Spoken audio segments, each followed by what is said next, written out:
Guys আজি কলা কচু খাম বুলি ভাবিলোঁ।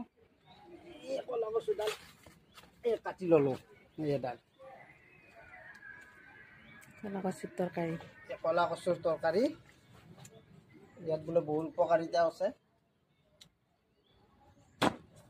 কাটি ল'লোঁ। এতিয়া কলা কচু লৈ দিওঁ। আমাৰ গাঁৱত কলা কচু বহুত পায় গাইজ, কিন্তু টাউনত নাপায়।